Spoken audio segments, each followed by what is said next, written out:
you may give your welcoming speech. All right. Hi. Okay. Maaf ya, saya berbual dalam bahasa English ya. Bahasa saya nggak bagus. Okay. Good afternoon, everyone. My name is Zulira. I would like to thank everyone for attending today's webinar, co-organized by ITB and GeoWorks. For those of you who are new to GeoWorks, we are a geospatial industry center set up by the Singapore Land Authority with the main objective of driving geospatial innovation, business growth, and fostering a well-connected geospatial community. Thus, as part of the GeoWorks industry initiative to build the ASEAN Geo community, we are working with ITB to curate monthly geospatial webinars to increase geospatial awareness. So sit back, relax, and we hope you have some useful takeaways from today's webinar. Thank you, and over to you, Fatin. Oke, thank you too. Nah, jadi ini dari GeoWorks. Nah, GeoWorks ini di bawah SLA. SLA ini Singapore Land Authority. Nah, itu kalau misalnya di kita kayak BPN, Badan Pertanahan Nasional. Nah, jadi kita langsung aja. Nanti ada 15 menit sesi bicara pertama yaitu Kak Nikma, lalu 15 menit berikutnya bicara kedua Kak Vela, habis itu akan ada 20 menit tanya jawab. Yang mau bertanya bisa langsung aja ketika bicara lagi menjelaskan, bisa langsung ditulis pertanyaannya di Q&A supaya nanti bisa langsung dijawab di sesi tanya jawab. Oke, mungkin langsung aja saya kasih ke Kak Nikma. Halo Kak Nikma. Oke, halo Fatin. Dipersilakan Kak untuk memulai presentasinya. Oke, baik.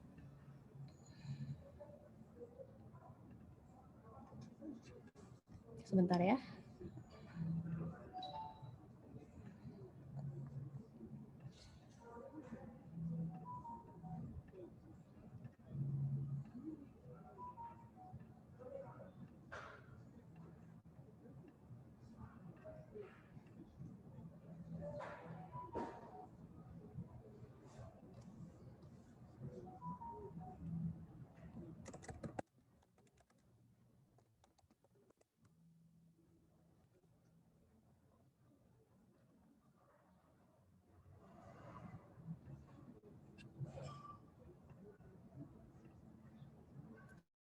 Oke, apakah slide-nya sudah terlihat, Fatin?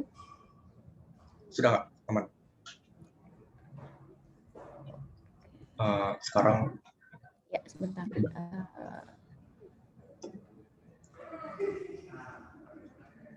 Ya, sudah. Oke. Baik, terima kasih atas waktu yang diberikan kepada Supermap di hari ini untuk mengisi webinar dari kolaborasi GeoWorks dan ITB ya. Thank you for Zoo for coming and doing a speech opening for us, and thank you juga buat Fatin yang selama ini sudah keep in touch dengan kami untuk merealisasikan webinar di siang hari ini. Nah, sebelumnya mungkin saya perkenalkan dulu, nama saya Nikma Vista Safrina, bisa panggil saya Nikma atau Vista. Saya sebagai Regional Manager of Asia dan Oceania Center di Supermap Software. Di siang hari ini saya ingin membahas sedikit, sebenarnya bukan membahas tapi lebih ke berdiskusi. Nanti kita bisa berdiskusi secara dua arah, berkomunikasi dua arah juga tentang GIS dan City Information Modeling yang bisa mengaktifkan digital twins opportunity dan challenge di Indonesia sendiri. Apakah memang Indonesia ini sudah siap juga menuju digital twins, karena digital twins ini sebenarnya sudah cukup lama ditemukan atau diinisiasi oleh pakar-pakarnya. Sebelum memasuki presentasi lebih lanjut, saya ingin memperkenalkan sedikit mengenai Supermap. Jadi mungkin banyak orang yang sudah tahu dan banyak orang yang belum tahu juga mengenai Supermap Software. Jadi kami ini sebelumnya ditemukan atau founded dari non-profit organization dari Chinese Academy of Science, dan itu sudah lebih dari 23 tahun yang lalu. Dan finally di 2017 kita establish representative company. Jadi kami ini adalah kantor perwakilan asing, jadi bukan distributor atau bukan company lokal, tapi kami adalah prinsipal di Indonesia. Dan di seluruh cabang Supermap, kita mempunyai lebih dari 4.000 employee dengan 2 R&D center. Jadi tahun lalu kita juga habis membuka R&D center baru di Chengdu, yang satunya ada di Beijing, dan di China kita sudah mempunyai lebih dari 40 cabang kantor Supermap. Untuk di internasional, memang kita juga sudah memasuki kancah internasional, salah satunya ada di Asia, Oceania, kemudian yang kedua ada di Europe dan Afrika, dan yang ketiga di Amerika Selatan. Saya lanjut langsung saja untuk materi mengenai digital twin. Sebenarnya kalau kita bahas mengenai digital twin ini sangatlah sudah berkembang juga di beberapa negara, walaupun mungkin belum 100 digital ya, tapi sebenarnya digital twin ini sudah dipakai oleh di beberapa negara, dan setahu saya salah satunya juga Singapura, di bawah authority Singapura, mereka mempunyai virtual Singapore, itu juga salah satu contoh digital twin yang sangat efektif, efisien, dan sesuai dengan perkembangan teknologi. Nah, sebenarnya secara mudahnya digital twin ini bisa kita bilang adalah double ganger ya. Double gangernya city, sebuah kota, atau kembarannya sebuah kota, atau avatarnya sebuah kota yang kita virtualkan ke dalam virtual. Jadi konsep digital twin ini dulu sudah dipionirkan oleh Dr. Michael Greaves. Beliau mendefinisikan bahwa digital twin itu mempunyai 3 part. Part yang pertama adalah physical products, yaitu the real concept of kota itu sendiri. Dan yang kedua adalah virtual product atau virtual space. Dan yang ketiga adalah bagaimana caranya kita. Jadi ada 3 part penting di sini, yaitu real modelnya, real world-nya, yang adalah virtual, adalah connect-nya, integrated-nya. Konsep digital twin ini menawarkan beberapa potensi yang besar untuk pemerintah, untuk organisasi, untuk masyarakat yang ada dalam sebuah kota. Jadi digital twin ini biasanya menjanjikan kalau dengan menggunakan digital twin itu akan bisa meningkatkan efisiensi, meningkatkan efektivitas, kemudian mengoptimalisasi sumber daya, kemudian meningkatkan asset management, bahkan ekonomi, dan bahkan SDM yang ada di dalam lingkungan kota tersebut. Digital twin ini memang harus diaktifkan oleh beberapa pihak, bukan hanya dari satu pihak, tapi harus dari beberapa pihak. Pihak-pihak apa saja yang memang harus bekerja sama untuk mengaktifkan digital twin ini, nanti kita akan bahas sedikit mengenai itu. Kemudian kami sebagai company software developer company, bagaimana sih cara kita mensupport hal tersebut? Masuknya digital twin ke dalam era teknologi ini juga sangat membuka opportunities untuk beberapa software company. Mungkin bukan hanya Supermap, karena sebenarnya banyak software company yang kita tahu yang sekarang ini juga sangat berkembang pesat, dan mungkin bisa kita kolaborasikan dengan berbagai pihak. Dan rata-rata software company ini diminta untuk merealisasikan, karena digital twin ini ke depannya, advanced teknologinya ini bukan static model lagi, tapi sudah responsif sistem yang terkoneksi antara real dan model. Maka bagaimana kita sebagai developer software itu untuk caranya untuk mengintegrasikan sistemnya, menganalisis, kemudian memanage dan memvisualisasikan semua dari virtual city tersebut. Dari Supermap kita juga mempunyai beberapa range produk yang semua ini bisa mensupport terjadinya atau mendukung dilaksanakannya digital twin dari cloud base, dari edge base, dan dari client base. Dan teknologi yang kita adopt dari tahun ke tahun juga kita pertimbangkan, kita selalu research, kita selalu develop new technology, dan sampai saat ini kita juga sudah mendevelop beberapa produk yang berdasarkan beberapa teknologi juga, dari cross platform, kemudian cloud native, 3 dimension, kemudian big data spatial atau yang sekarang sering kita sebut distributed storage, kemudian geo artificial intelligence, dan geo blockchain. Beberapa hal ini sudah kita terapkan atau kita aplikasikan juga di beberapa case project kami atau case system kami yang nantinya juga akan kita bahas sedikit mengenai hal itu. Kembali ke digital twin. Jadi sebenarnya tadi saya sudah mention, digital twin ini harus melibatkan setiap tingkatan manajemen sampai tingkatan teknis, bahkan sampai tingkatan lapangan. Karena tanpa adanya keterlibatan dari beberapa pihak ini, kita tidak akan bisa mempunyai atau membangun neural city network, atau sering kita sebut ini adalah seperti integrated dalam satu kota, Apa sih yang integrated itu? Sebenarnya yang terintegrasi adalah antara between teknologi dan operationnya. Nah, teknologinya sangat banyak. Sekarang kita sudah sering sekali mendengar tentang IoT, tentang AI, AR, big data, dan blockchain, apapun teknologinya kita sudah sering mendengar. Tapi bagaimana secara operation ini bisa mendukung dan bisa mensupport bagaimana terlaksananya digital twins. Dari manajemen eksekutif sendiri, digital twins ini bisa meningkatkan pengambilan keputusan dengan memberikan pandangan yang fleksibel tentang asetnya, tentang fasilitas, tentang prosesnya, dan memungkinkan untuk memantau dengan cermat beberapa indikator yang ada di dunia nyata yang dikoneksikan dengan virtual, sehingga making decision it's much more easier dan much more efficient. Kemudian untuk operation itu sendiri, itu bisa berfungsi untuk mengkontrol apapun yang terjadi dalam sebuah kota. Jadi semua pandangan dari real time yang kita bisa lihat secara langsung, mungkin tidak secara langsung, sometimes ada real time, ada semi real time yang bisa kita lihat dalam jangka waktu per menit atau per 5 menit. Tapi seluruh monitoring ini bisa dijadikan prediction untuk pengambilan keputusan selanjutnya, dan kita bisa mengetahui histori-histori dari apa yang terjadi dalam sebuah kota tersebut.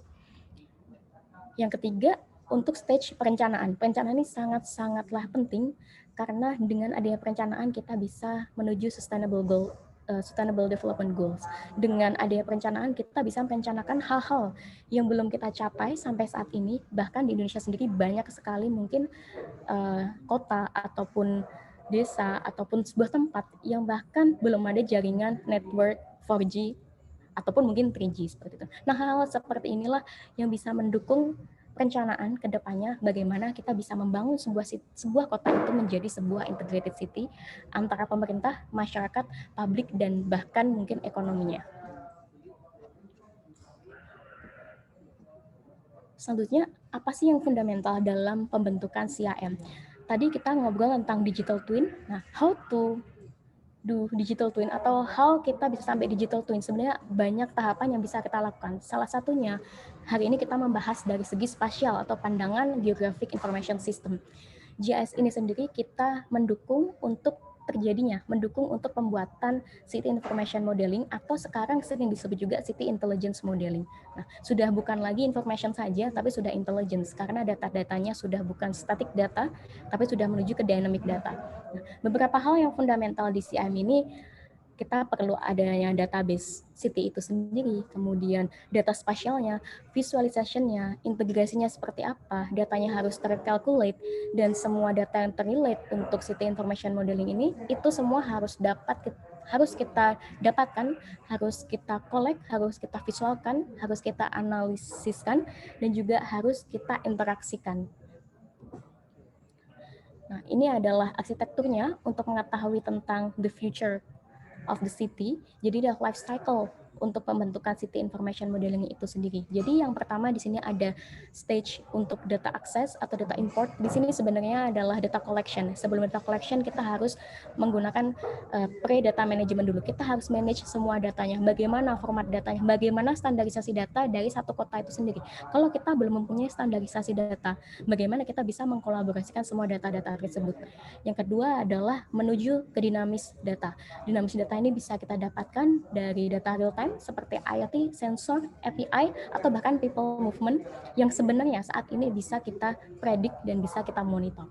Yang ketiga adalah stage environment, jadi kita harus develop environment itu sendiri, bagaimana environment dalam satu kota itu bisa memenuhi untuk diadakannya atau untuk disupport atau untuk dibuatkan city information modeling tersebut. Nah, yang terakhir adalah pengaplikasiannya. Aplikasinya ini bisa ke dalam banyak pihak dan sektor, mulai dari urban planning, mulai dari ekonomi, mulai dari one map, mulai dari disaster management, mulai dari security system, itu semua nantinya akan bisa terkontrol dalam satu sistem. Kemudian saya ada study case. Ada beberapa study case sebenarnya dari beberapa negara juga yang bisa saya share di siang hari ini. Jadi ini adalah salah satu case di China. Sebenarnya China ini mempunyai beberapa big future plan untuk negaranya mereka, yaitu mereka ingin mempunyai digital twin underground system. Nah, sampai 2020 China ini sudah berhasil mengkonfirm dan memprepare data lebih dari 50% kota yang ada di seluruh China untuk membuat atau membangun digital twin underground space system. Nah, kenapa sih mereka concern mengenai underground ini? Sebenarnya ini adalah suatu hal yang vital karena ketika kita taking example seperti di Beijing itu sendiri, subway itu panjangnya lebih dari 700 km. Kemudian dalam satu hari passengernya lebih dari 13 juta. Sehingga underground environment ini menjadi vital part untuk go to digital twin city. Nah, selain itu, jika kita mempunyai database atau kita mempunyai monitor, bisa memonitor, bisa memahami seluruh data yang ada di underground, itu akan sangat mengimprove construction work yang ada di upper ground itu sendiri.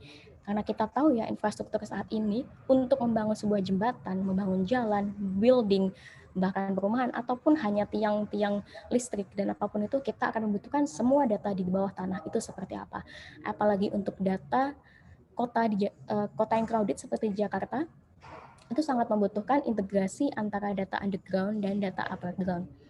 Nah, di dalam case ini, China juga melakukan collaboration karena mereka mengetahui bahwa dengan data underground ini membutuhkan kolaborasi dari banyak format data. Dan Supermap sendiri juga kita mensupport untuk multi-source data, jadi kita bisa mengkonsum semua data yang diperlukan ke dalam satu sistem yang memang sudah di-develop dan di-customize sesuai mengikuti dengan kebutuhan dari city itu sendiri. Kemudian ini juga contoh lainnya, ini adalah salah satu manajemen sistem. Jadi di China ini disebut Suite Operation System. Jadi main purpose-nya ini adalah sebenarnya untuk memonitor dan untuk merespon ke public case. Jadi mereka ingin merespon sesuatu yang terjadi dalam masyarakatnya atau dalam publik mereka. Contohnya di sebelah kiri ini itu menunjukkan statistik dari case number, kemudian total case number, operation finish, bahkan number finish apa yang meeting yang mereka lakukan untuk membahas sesuatu yang terjadi di dalam satu hari itu terrecord di sini. Nah, kemudian di sini juga include di beberapa segmen seperti environment pollution behavior, kemudian traffic behavior-nya itu seperti apa, traffic law breaking-nya seperti apa, public safety-nya itu seperti apa, emergency-nya seperti apa, tertuang di dalam satu sistem ini. Dan di tengah ini itu ada juga connection dengan CCTV dan ini menggunakan AI juga untuk merecognize jadi dari behavior yang ada di dalam CCTV tersebut. Kemudian di bawah ini juga ada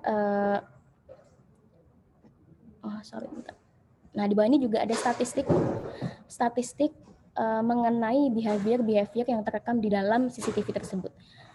Kemudian ini juga ada engineering cars monitor, jadi mereka itu terlalu besar, makanya mereka ini suka membahayakan masyarakat mereka. Jadi mereka menggunakan platform ini untuk memonitor si engineering cars ini sehingga mereka bisa tahu di mana engineering cars ini berada, sudah termaintenance atau belum, apakah membuat kecelakaan di hari itu atau tidak, itu mereka bisa monitor. Kemudian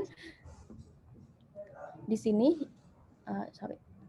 di sini juga ada statistik yang menunjukkan tentang pollution behavior. Jadi pollution yang ada di kota Beijing ini memang terkenal tinggi ya. Jadi di sana mereka juga memasang sensor-sensor pollution yang bisa dideteksi dan bisa divisualisasikan serta distatistikkan dalam sebuah sistem.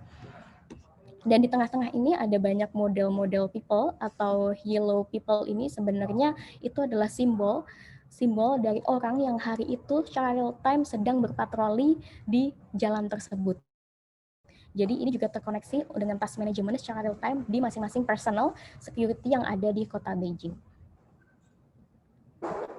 Kemudian ini juga ada contoh di Hong Kong. Mungkin ini videonya sedikit lama. Jadi saya next dulu. Nanti kita bahas setelah ini. Di Korea, kita juga mempunyai beberapa solution case menuju digital twin. Yang pertama, kita mempunyai 3D water ground management system juga di kota Jeju. Kemudian ini juga ada city gas safety management. Di sini mereka mengintegrasikan semua gas system berdasarkan spasial, including di dalamnya untuk manajemen, mereka visualisasikan secara 3D. Kemudian mereka juga menambahkan menciptakan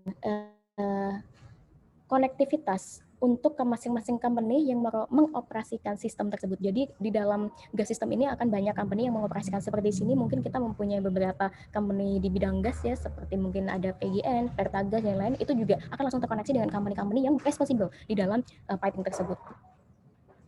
Yang ketiga, kita juga pernah membuat salah satu sistem untuk empower urban planning di Indonesia. Jadi sistem ini adalah digunakan oleh investor. Ketika investor ini nantinya ingin membangun atau membuat gedung di suatu wilayah di Indonesia, itu bagaimana dampaknya terhadap environment sekitar. Dampaknya ini bisa dilihat dari waternya, persediaan air bersihnya, kemudian trafficnya, dampaknya seperti apa, kemudian regulasinya seperti apa, apakah building yang dia bangun itu memang sesuai dengan syarat regulasi urban planning di Indonesia, misalkan seperti lantainya harusnya berapa, kemudian jarak dengan jalannya tuh harusnya berapa meter, dan kemudian apakah di situ memang masih memungkinkan untuk membuat perumahan atau membuat mall karena trafficnya sudah sangat padat. Di situ kita coba deteksi dengan menggunakan satu sistem ini.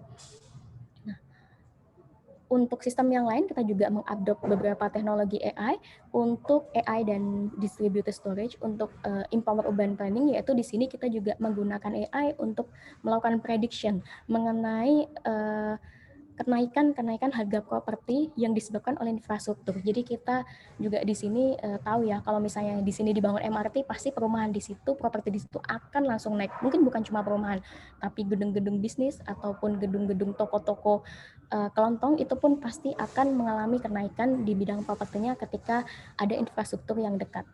Nah, kemudian untuk environment factor juga kita juga bisa mengidentifikasi disease incident. Jadi ini penyakit ya. Penyakit bisa kita prediction kemana mereka berjalannya, kemudian bagaimana pengaruhnya terhadap publik atau masyarakat, itu menggunakan AI juga.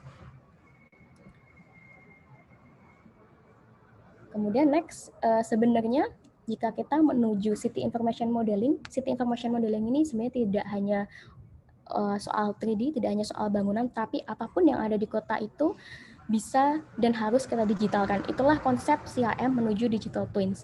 Jadi beberapa parts yang ada di dalam kota seperti fasilitas umum, kemudian data-data orang, sebenarnya itu juga bisa kita visualkan. Dan jika ini bisa kita deteksi, ini bisa empowering ekonomi dalam satu kota tersebut. Kenapa?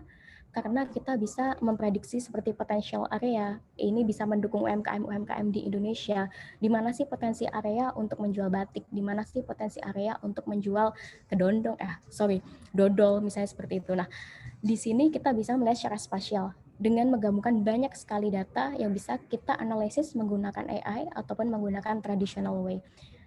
Kemudian untuk menarik minat tourism, kita juga sebenarnya bisa menggunakan geospatial dengan digital twin ini dengan membuat AR tourism atau tourism information. Jadi ini bisa digunakan di beberapa konsep.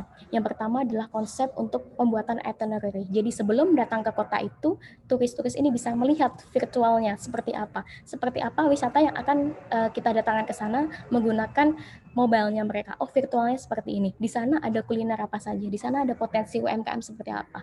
Di situ mereka bisa langsung memasukkan itinerary-nya, dan pemerintah kota tersebut bisa langsung juga melakukan pengecekan atau melakukan statistik data bagaimana sih minat turis yang ada dalam kota mereka. Nah, sebelum saya memasuki conclusion untuk opportunity dan challenge, mungkin saya akan play video sedikit mengenai virtual city di Hong Kong tadi. Jika waktunya tidak memungkinkan, mungkin akan saya cut juga videonya.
Oke, karena waktunya sedikit terbatas ya, nanti bisa kita lanjutkan di diskusi. Untuk videonya, kalau ada yang ingin melihat, nanti bisa saya share materinya. Jadi tadi agak saya skip, kita langsung menuju di last slide. Jadi sebenarnya untuk conclusion-nya apa sih opportunities dan challenge yang bisa kita ambil dari digital twin ini untuk spesialisasinya untuk Indonesia ya. Jadi sebenarnya untuk challenge sendiri kita bisa melihat bahwa beberapa investasi besar dari pemerintah, dari organisasi dan perusahaan perangkat lunak maupun perusahaan perangkat keras dan entitas penelitian itu dalam beberapa tahun terakhir sangatlah besar. Jadi sebenarnya pihak-pihak tersebut sudah melakukan investasi besar dalam memenuhi teknologi digital twin itu sendiri. Namun dengan teknologi yang muncul ini memang ada tantangan yang harus kita atasi. Di Indonesia sendiri ketika saya baca, sebenarnya tantangannya ini ada di beberapa hal ya. Yang pertama mengenai teknis, yang kedua mengenai legal, dan yang ketiga mengenai culture, dan yang keempat tuh mengenai data. Harus kita akui bahwa dengan adanya teknologi baru ini, maka skill-skill baru, SDM-SDM baru itu harus kita pikirkan. Banyak technical skill baru yang perlu kita pikirkan yang mungkin kita belum 100% mempunyai. Dan keterampilan dan bakat baru itu harus dibawa seiring dengan infrastruktur pelatihan baru yang harus diciptakan juga. Selain itu, budaya juga harus berubah. Karena dengan adanya virtual city ini yang nanti all the things will be operate by virtual, by technology, itu pasti akan mengubah budaya dalam suatu kota itu sendiri.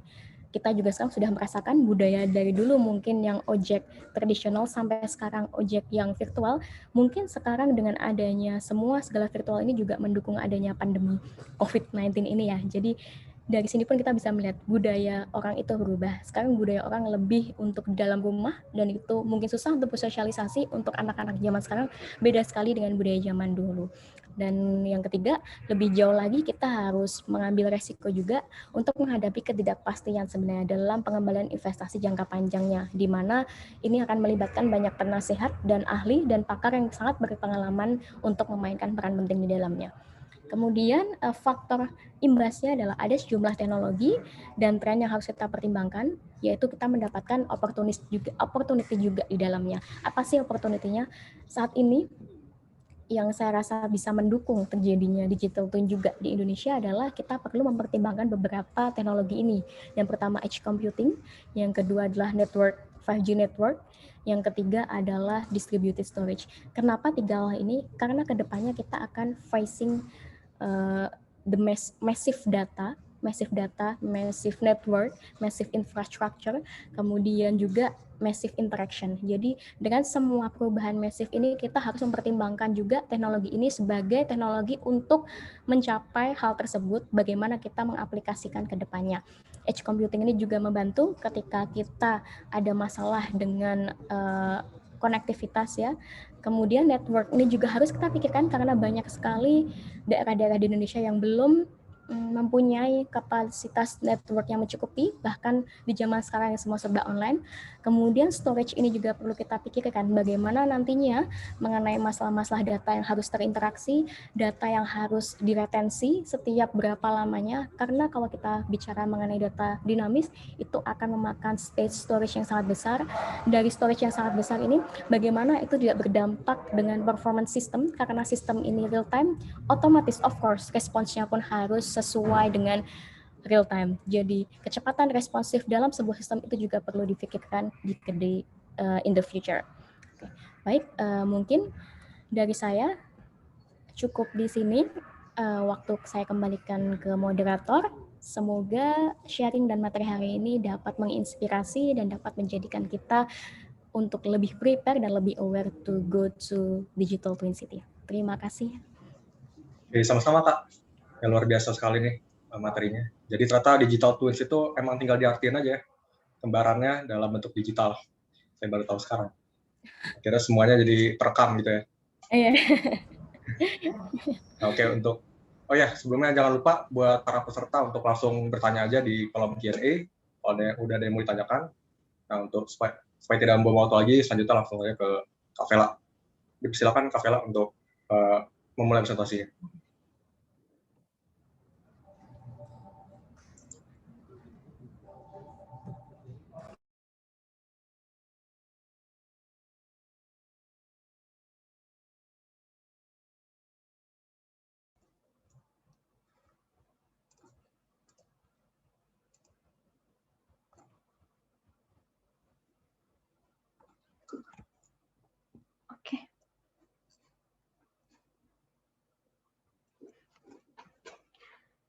Oke, selamat siang untuk seluruh peserta yang telah hadir pada sesi webinar kolaborasi GeoWorks dan juga Fakultas Ilmu Teknologi Kebumian ITB. Pada sesi ini sebetulnya saya akan membahas mungkin lebih teknis terkait integrasi antara BIM dan juga GIS. Sebetulnya BIM dan juga GIS ini adalah input data yang sangat bagus untuk pembangunan sebuah Site Information Modeling juga.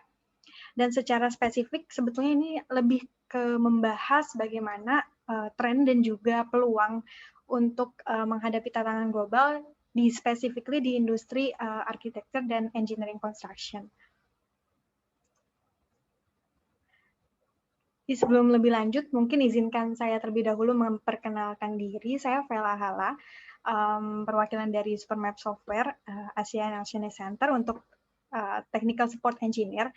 Dan kebetulan topik yang saya bahas hari ini juga adalah topik yang sangat menarik karena implementasinya di industri, kemudian dan implementasinya di industri, BIM dan GIS ini sedang menjadi highlight.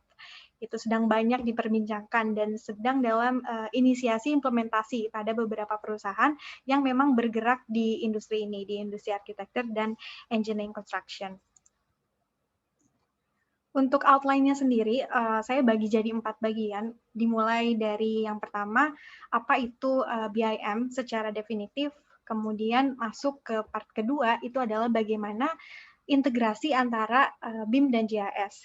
Bagaimana memulai integrasi tersebut, dari mulai data akses, hingga nanti di part 3 kita akan mensimulasikan bagaimana GIS itu dapat memvisualisasikan dalam bentuk ranah 3D.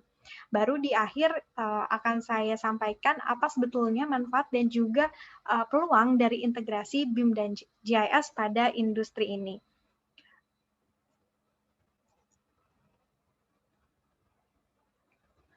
Oke, yang pertama kita memasuki bagian pertama, yaitu apa yang dimaksud dengan BIM secara definitif.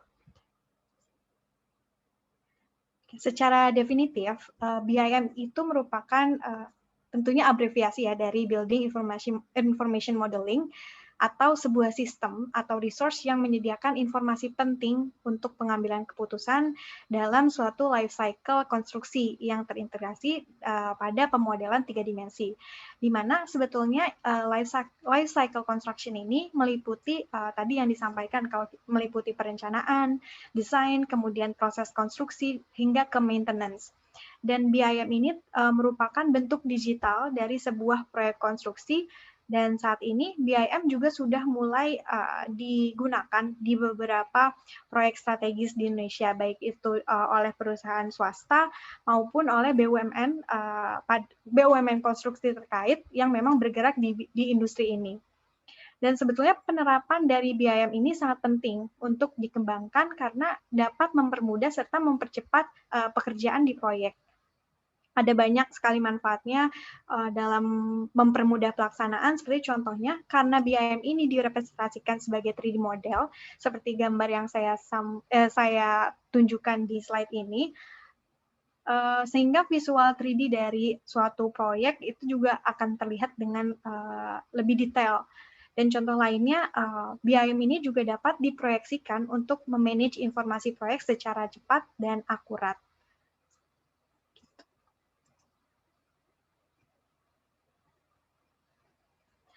Ada beberapa aspek pada BIM yang juga menjadi kunci dari integrasi antara BIM dan juga GIS.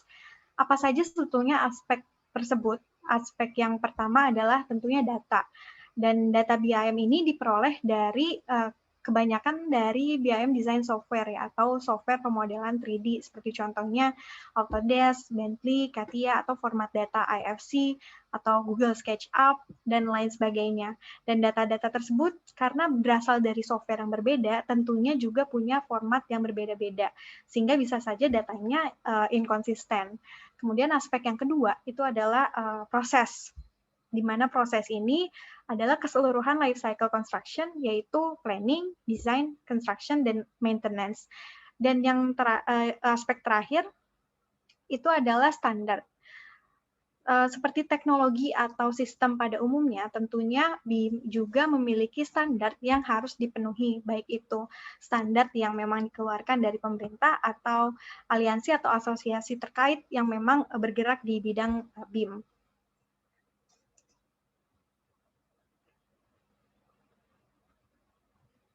Lalu kemudian apa saja challenge atau tantangan yang ada dalam penggunaan BIM? Gitu. Masalah yang pertama, mungkin di highlight pertama itu adalah bagaimana caranya kita mendeliver data BIM dengan format yang tidak seragam antara satu software dengan software yang lainnya. Karena seperti yang kita tahu tadi saya sampaikan bahwa ada banyak sekali modeling BIM software yang menghasilkan format tipe data yang berbeda. Lalu bagaimana jika kita ingin menggabungkan tipe data yang berbeda tersebut dalam suatu storage atau suatu database untuk pengumpulan data secara terpadu, misalnya terintegrasi. Nah, ini merupakan tantangan pertama yang nanti akan kita bahas lebih detail lagi pada slide-slide selanjutnya. Dan tantangan yang kedua adalah BIM ini berfokus kepada monomer. Yang dimaksud dengan monomer adalah BIM hanya berfokus kepada objek konstruksi yang dimodelkan, atau hanya berfokus kepada manajemen life cycle construction-nya saja. Namun, BIM itu minim sekali informasi terkait surrounding geographical environment-nya. Jadi, surrounding secara makro itu minim dimiliki oleh BIM. Mengapa ini semua menjadi sebuah tantangan? Karena dalam sebuah proyek konstruksi, informasi terkait aset misalkan yang ada di sekitar objek yang dimodelkan sebagai BIM, itu adalah informasi yang juga penting ketika kita ingin melakukan pengambilan keputusan. Seperti contohnya ketika kita ingin membuat sebuah jalan atau jembatan, kita harus tahu dulu surrounding asetnya itu jalannya apakah sudah bebas lahannya di situ ataukah belum. Nah, itu adalah bagian dari GIS, surrounding macro geographical environment-nya. Dan tantangan yang ketiga adalah setelah proses konstruksi ini selesai, atau prosesnya berakhir, bagaimana BIM ini memainkan perannya dalam tahapan maintenance.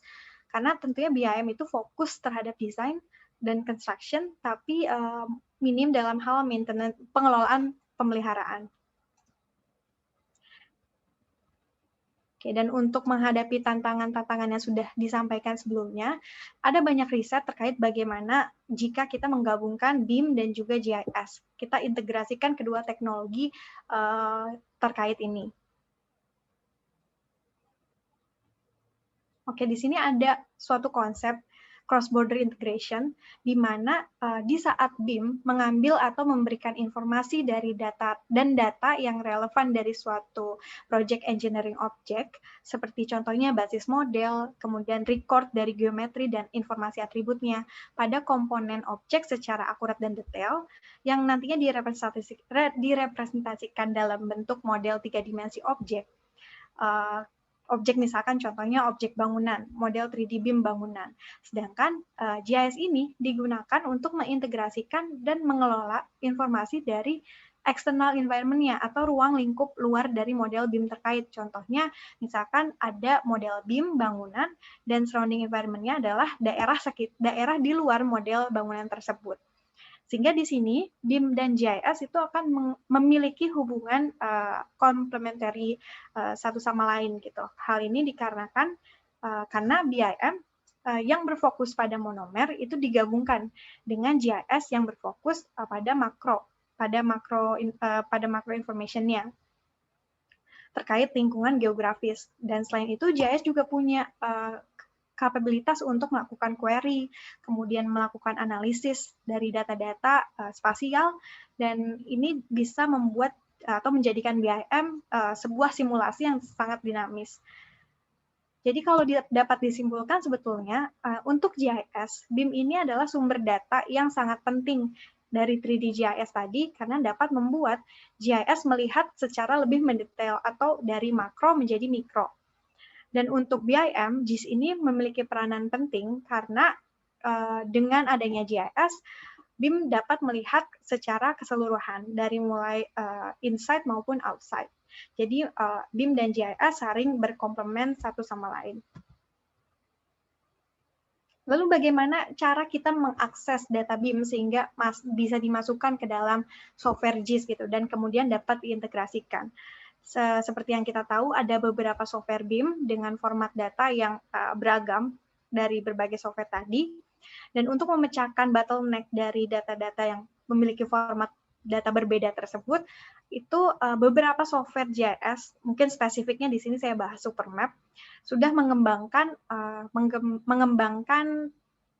conversion tools, baik itu berupa plugin ataupun sudah bisa dibaca secara native dari algoritma software-nya dalam software platform GIS tersebut. Jadi misalkan contohnya di sini ada, saya bagi dua. Untuk Supermap sendiri ada yang native read, artinya dengan mudahnya kita import datanya sama seperti data-data spasial pada umumnya. Contohnya data dari Autodesk Revit, kemudian CityGML, Dassault, kemudian ada juga IFC, format data IFC, dan untuk format data BIM yang lainnya yang dihasilkan dari software Bentley, Autodesk Civil 3D, Tekla, itu kami juga sudah mengembangkan conversion tools-nya.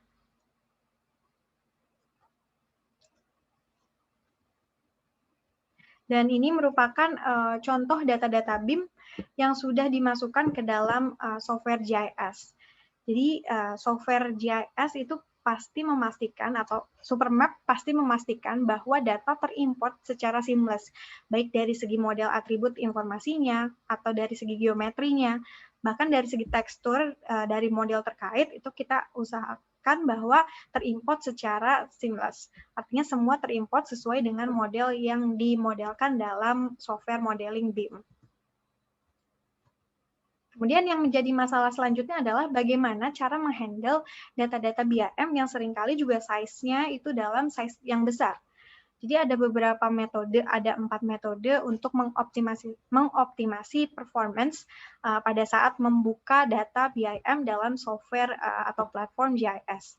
Metode yang pertama itu kita sebut instantiation technique, di mana pada metode ini atau pada teknik ini dapat diaplikasikan pada model-model pada model BIM yang memiliki model berulang. Seperti contohnya pada gambar ini mungkin ya. Di gambar ini ada beberapa model berulang seperti contohnya pintu ataupun jendela dengan model yang sama. Jadi dengan metode instantiation technique, sistem itu akan melakukan rendering dari rendering model geometrik yang sama. Jadi hanya satu kali untuk mengurangi pressure dari GPU ataupun dari RAM hardware yang kita punya. Jadi misalkan ada beberapa model dengan banyak pintu yang memiliki model yang sama, itu hanya akan dirender satu kali. Kemudian ada lagi metode LOD atau level of detail, di mana sebetulnya LOD yang dimaksud di sini mungkin agak berbeda dengan LOD yang dimaksud pada pemodelan BIM ataupun pemodelan 3D. LOD yang dimaksud pada metode ini di sini menentukan bagaimana alokasi dari sebuah model saat di-render. Saat di-render bergantung pada posisi dan juga tingkat kepentingan dari nodes-nodes yang ada pada sebuah model.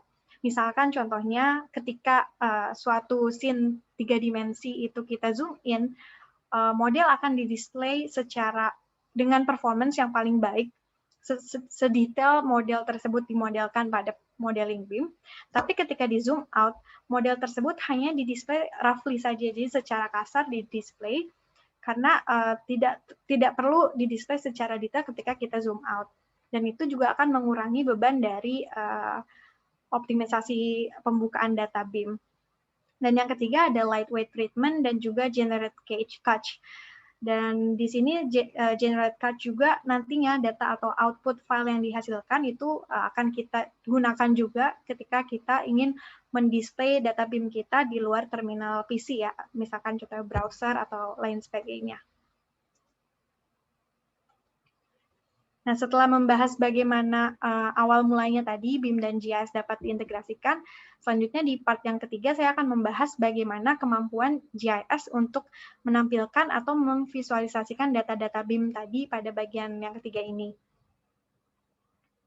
Nah, seperti yang kita ketahui bersama bahwa tidak hanya 2 dimensi, Tapi GIS juga dapat menampilkan data-data 3 dimensi. Dan saat ini data-data 3 dimensi itu menjadi tren terbaru dalam dunia GIS, tren 3D GIS. Dan tren tersebut diikuti dengan perkembangan alat alat survei yang semakin canggih, yang kemudian juga menghasilkan data-data 3D dengan format yang beragam, contohnya point cloud, BIM, data pemodelan 3D yang lain, atau data voxel, dan lain sebagainya. Dan dengan adanya 3D GIS ini, perwujudan GIS dalam merepresentasikan kondisi real world yang sebenarnya itu menjadi lebih menarik, karena lebih mendekati keadaan yang sesungguhnya.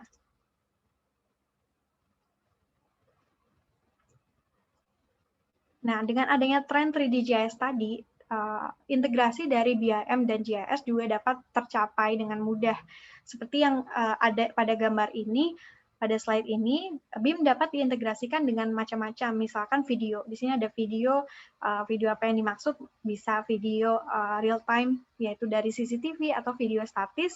Kemudian BIM juga dapat diintegrasikan dengan water. Di sini waternya adalah penggambaran 3D polygon, kemudian kita display dengan efek air di sini, dan juga ada BIM dengan tint dan BIM dengan objek fotogrametri.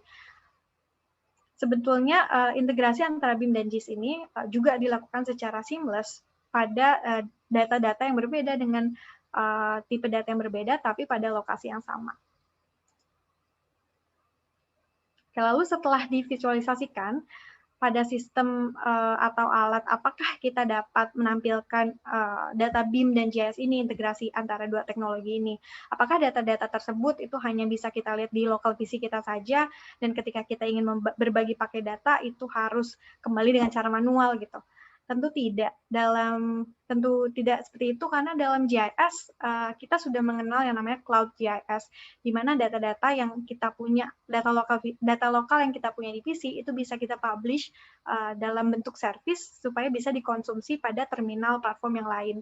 Nah, begitu pula dengan integrasi antara BIM dan GIS, kita dapat menampilkan visualisasinya pada terminal yang lain seperti virtual reality, kita menggunakan VR devices, atau kita juga menggunakan AR, jadi kita mengkorespondasikan data model 3D BIM kita dan memproyeksikannya ke dalam real world dengan bantuan device kamera ataupun dengan WebGL, supaya kita bisa menampilkannya dalam mode web browser.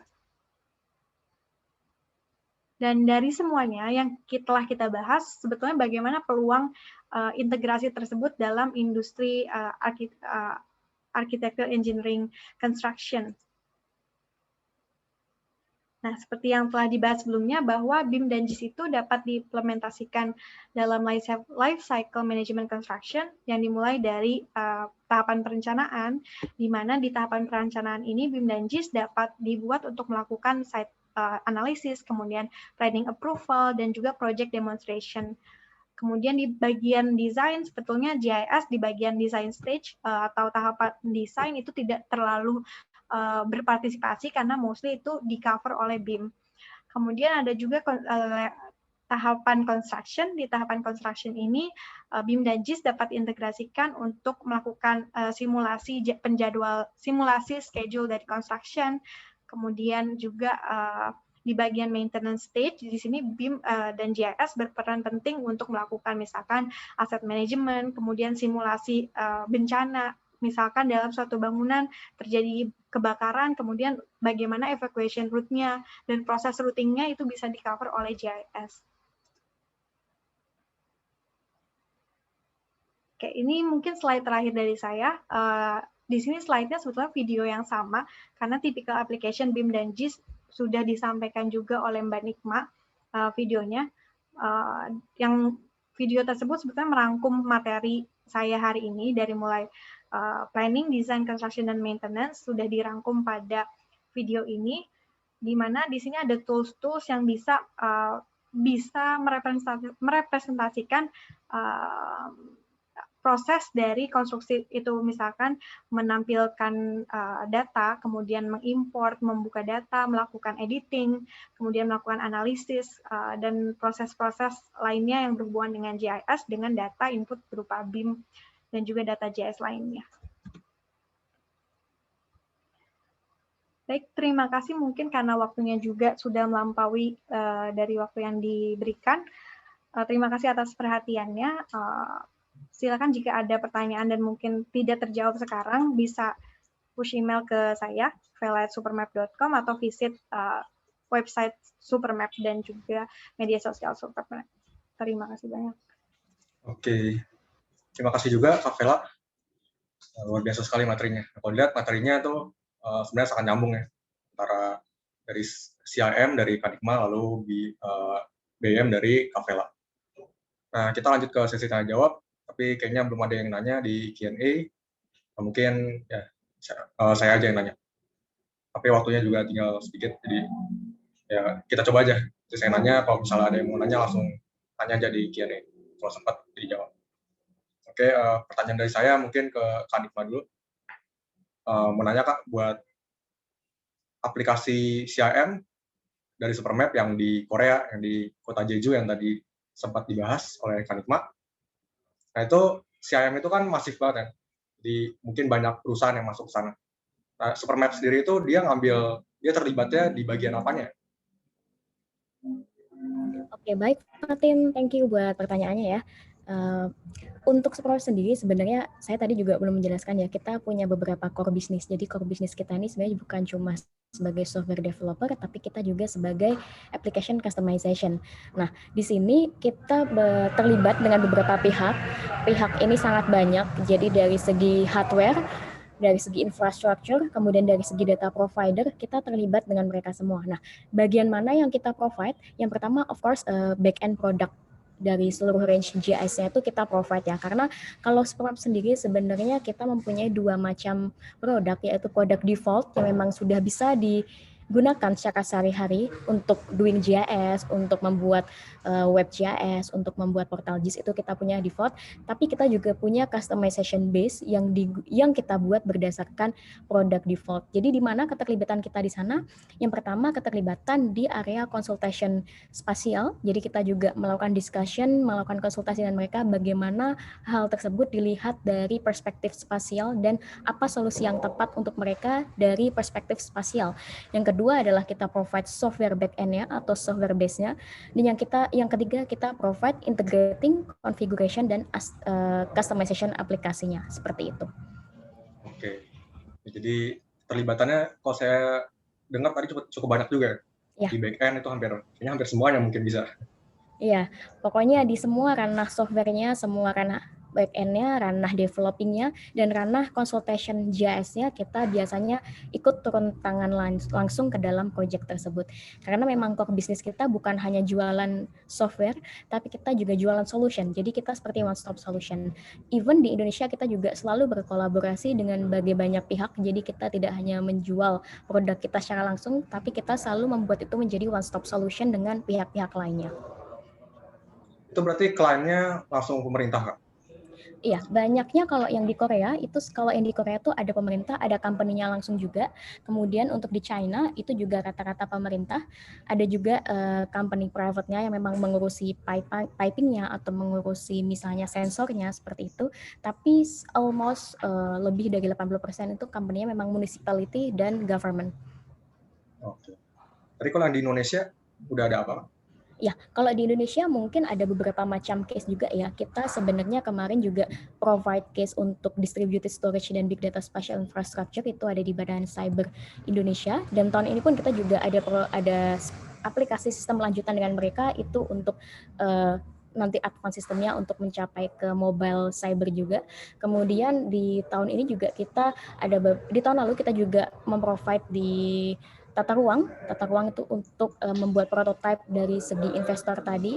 Kemudian kita juga sudah memprovide di beberapa artificial intelligence case, itu kita juga ikut di KCIC project, itu untuk detection secara langsung borehole di sepanjang Jakarta Bandung. Kita juga ada memprovide untuk di perkebunan seperti PTPN dan yang lainnya seperti itu. Tapi mungkin untuk bagian smart city-nya memang sebenarnya bukan smart city tapi digital twin, sebenarnya di Indonesia ini mungkin sudah banyak ya yang goes to smart city seperti itu, tapi untuk goes to digital twin yang benar-benar terkoneksi dengan status data itu memang sudah cukup banyak, tapi belum sampai ke advance atau sampai ke benar-benar real time responsive system seperti itu.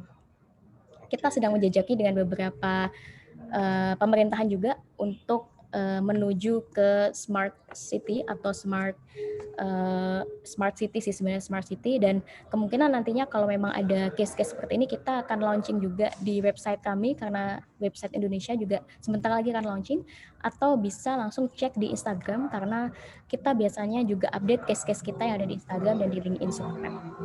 Wah, menarik. Banyak kawasan ya yang bisa dilihat di situ. Ya, banyak sekali. Boleh langsung dikunjungi site-nya. Oke. Nah, ini karena belum ada yang nanya lagi ya, saya nanya lagi. Oke, Mungkin boleh. Mungkin pertanyaan terakhir mungkin karena udah mau selesai, jadi ya udah. Mungkin ini buat keduanya, Kak Nikma dan Kak Vela. Nah, ini penontonnya banyaknya mahasiswa nih kalau dilihat-lihat. Nah, kira-kira buat para mahasiswa ini supaya bisa terlibat, itu bagusnya skill apa yang dinaikin ya? Mungkin ada suatu skill yang spesifik yang mungkin bisa membantu orang-orang ini untuk berkesempatan terlibat. Oke, mungkin dari aku ya. Kalau dari aku personally, secara pribadi, aku ini merupakan GIS person juga. Jadi aku dulu juga lulusan di Geodetic Engineering. Jadi aku mengetahui beberapa perubahan era ya di waktu aku mungkin 11 tahun yang lalu, 10 tahun yang lalu, itu sampai sekarang. Beberapa perubahan yang sangat signifikan yang saya rasakan adalah pada zaman aku dulu geodesi atau geospatial ini tuh tidak terkoneksi dengan erat dengan information technology. Tapi di era sekarang, geographic information system ini atau mungkin all about geo itu sebenarnya sangat membutuhkan atau sangat harus berinteraksi dengan information technology. Dan setelah saya melalui beberapa era, saya juga pernah study case juga ke China, kemudian ke beberapa negara yang memang ada Supermap. Itu perbedaan kita di sini dan di sana adalah mahasiswa GIS di sana itu pure belajar mengenai development. Jadi belajar mengenai information system berbasiskan geografik. Sedangkan mahasiswa GIS di sini pada waktu era saya itu adalah belajar bagaimana cara mengklik tools. Ibaratnya bagaimana cara aku mencari buffer, bagaimana cara aku mencari interpolation berdasarkan tools yang memang sudah ready to use seperti itu. This is the biggest difference that I saw with my eye ya, perbedaan apa yang kita pelajari di sini dengan apa yang dipelajari di luar. Nah, dari hal ini saya selalu menggaungkan juga ke mahasiswa-mahasiswa, ketika kamu ingin belajar untuk memulai the next step of future GIS ini, you need to learn more about gimana kolerasinya GIS ini, solutionnya ini bagaimana di industri-industri lain, karena sebenarnya GIS ini sangat bisa mengcover banyak industri, seperti mungkin sekarang juga sudah banyak ya kayak food and beverage, kemudian insurance, kemudian pegadaian, kemudian apapun. It's not only about map, tapi kita tuh bisa explore dengan banyak industri. Mungkin itu sih kalau saran dari aku. Oke, menarik. Sepertinya harus ada evolusi di kurikulum kita. Saya juga ngelewatin bikin-bikin buffer itu. Iya, benar. Pasti kita semua yang di sini kayaknya masih ngelewatin sih. Bagusnya mungkin dikasih tahu ke tujuannya gitu ya, biar menginspirasi mahasiswa. Iya. Sekarang Kak Vela gimana menurut Kak Vela? Oke. Kalau dari pandangan saya sebetulnya sama ya kayak Mbak Nikma. Saya juga kebetulan memang lulusan dari geodesi juga, geodesi dan geomatika, dan yang saya rasa kurang mungkin pada kebutuhan industri ya, industri dari nantinya yang akan merekrut gitu orang-orang atau mahasiswa geodesi, yang kurang dari kurikulum, bukan kurang dari kurikulum ya, kita nggak bisa bilang itu kurang, tapi mungkin skill individual yang dibutuhkan saat ini itu adalah skill digitalnya sih, lebih ke arah skill digitalnya, karena yang namanya IT dan GIS itu kan berhubungan dengan IT.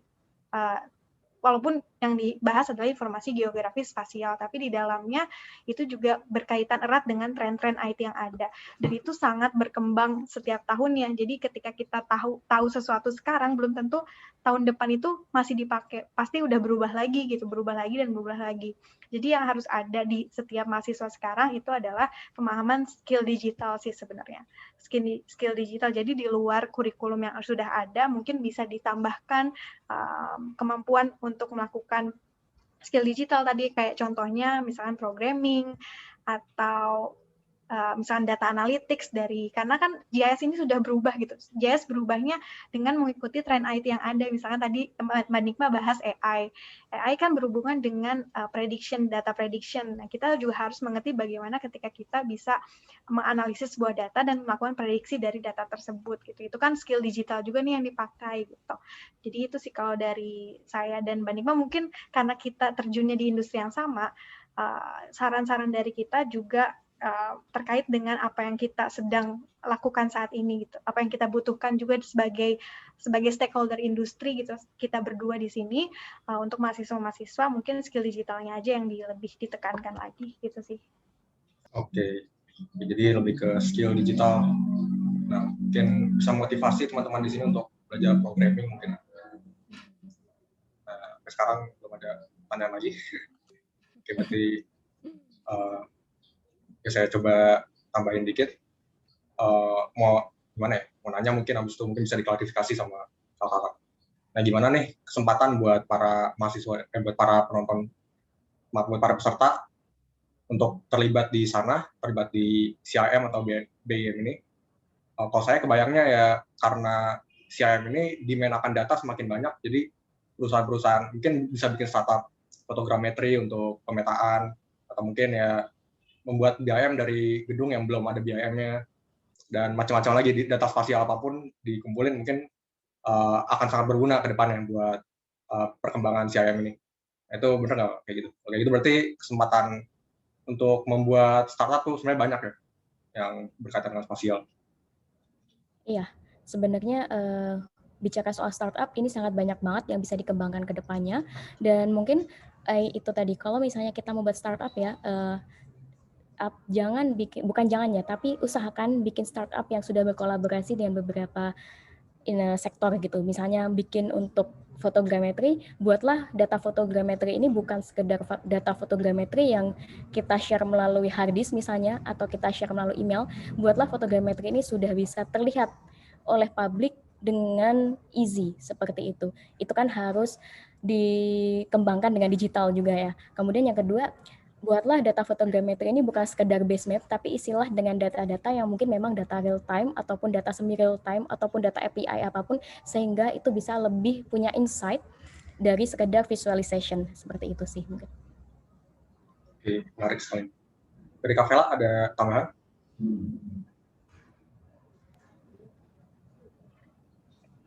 Kalau dari saya sebetulnya kurang lebih sih sama ya, kalau misalkan mahasiswa ingin membuat startup, dan sekarang juga startup cukup banyak yang mahasiswa yang setelah lulus itu membuat perusahaan sendiri gitu dengan spesifikasi mereka yang mereka memang kuasai. Dari sini sih sebetulnya yang kembali lagi sih sama seperti yang Mbak Dikma, jangan sampai ketika kita membuat sesuatu kita hanya mengulang yang sudah ada gitu. Usahakan startup ini memang jadi solusi baru yang memang menarik buat industri-industri atau stakeholder pemerintah untuk memakai si startup ini gitu. Jadi jangan mengulang, kalau bisa membuat inovasi gitu. Inovasi kan sekarang banyak ya, kayak inovasi. Kalau dari mahasiswa mungkin perlombaan pembuatan startup kayak gitu, ide startup bisnis, dari idenya saja dulu gitu. Kalau misalnya sebagai mahasiswa kan kita agak sulit mungkin ketika kita harus berkuliah dan sambil membuka startup yang memang sudah real, tapi dari ide startup bisnisnya saja itu sudah banyak juga perlombaan yang memang membutuhkan inovasi-inovasi dari mahasiswa gitu sih. Mungkin yang bisa di-provide mahasiswa sekarang itu ide-ide inovasinya kepada stakeholder yang memang membutuhkan ide-ide itu gitu. Dan kemudian berkolaborasi dengan mahasiswa. Oke. Ini ternyata ada yang raise hand, saya nggak ngeliat, dari Muhammad Urip. Boleh Kak, satu pertanyaan lagi mungkin ya? Nggak apa-apa. Oke, saya persilakan Muhammad Urip.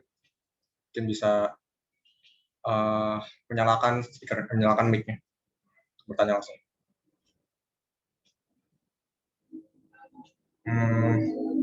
Bisa nggak ya? I'm sorry, Zoom. Oh, ya. Oke. Makasih, Mas Fatin. Udah kedengeran ya? Iya, udah kedengeran. Sama presenter tadi diceritakan banyak tentang di 3D untuk GIS ke depan. Nah, yang menarik adalah di server-server GIS itu kan saat ini banyak sekali. Bahkan ada yang tidak berbayar seperti Quantum GIS.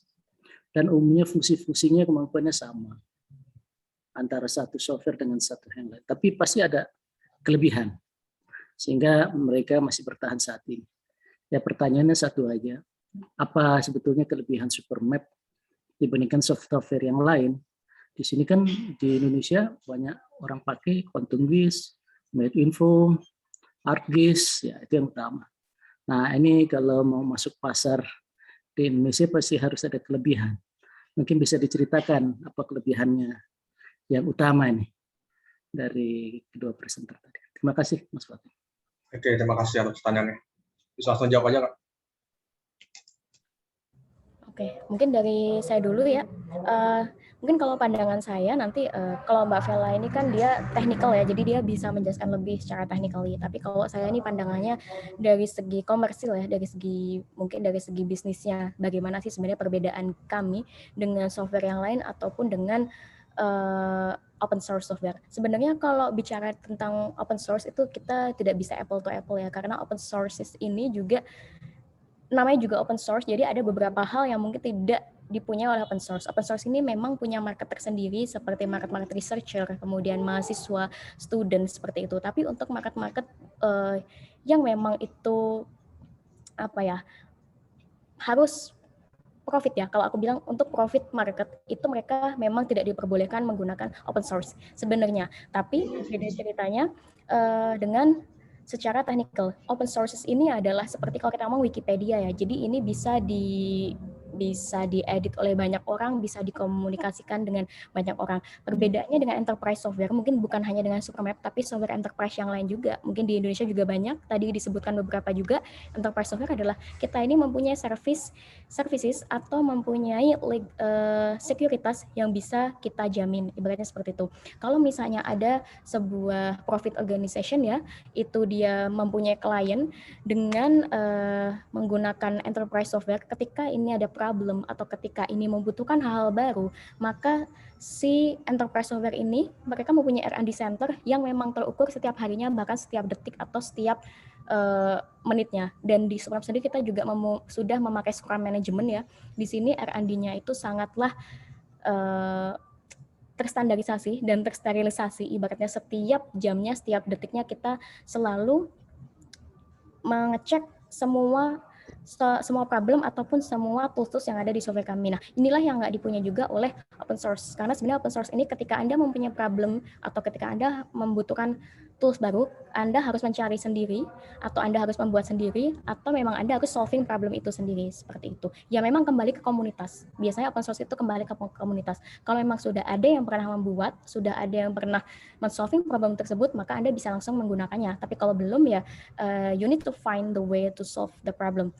Tapi enterprise software berbeda dan tidak cuma Supermap. Sebenarnya enterprise software yang lain pun mempunyai keunggulan ini. Mereka mempunyai services dan mereka mempunyai exact apa ya, kalau kita sebut gampangnya mungkin kita ini sudah punya standar sendiri yang ketika Anda butuh baru atau Anda punya problem, it's already be done, seperti itu.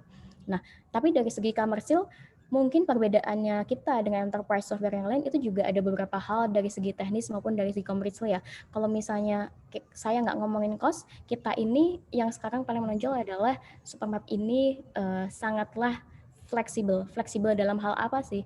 Jadi kita tidak akan pernah memaksa klien-klien kami yang di Indonesia maupun di negara lain untuk memakai software default kami. Kalau memang mereka ini sudah mempunyai software default yang biasa mereka gunakan, we can custom your needs, seperti itu.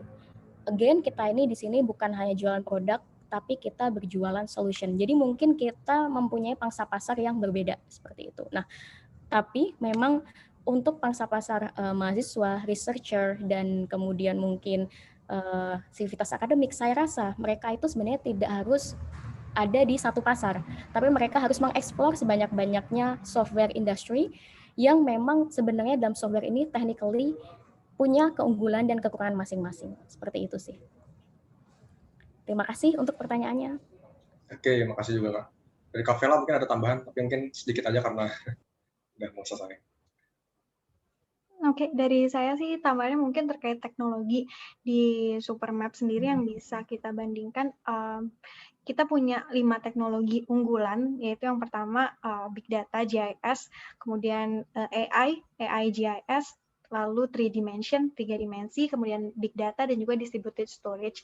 Itu sih yang mungkin nanti kalau teman-teman sempat untuk mencoba 5 teknologi itu yang bisa kita compare dengan software-software enterprise atau yang lainnya ataupun software open source gitu sih untuk singkatnya. Terima kasih. Oke, makasih Pak Urip atas pertanyaannya. Terima kasih juga pada para presenter. Nah, mungkin akan saya tutup sekarang untuk sesi tanya jawab. Akan saya tutup juga acaranya. Terima kasih banyak pada semuanya yang sudah datang. Semoga menginspirasi dan menambah banyak wawasan. Oke, sekian dari George. Selanjutnya akan diberikan rekamannya lewat email. Ditunggu aja. Oke, terima kasih semuanya. Baik, terima kasih.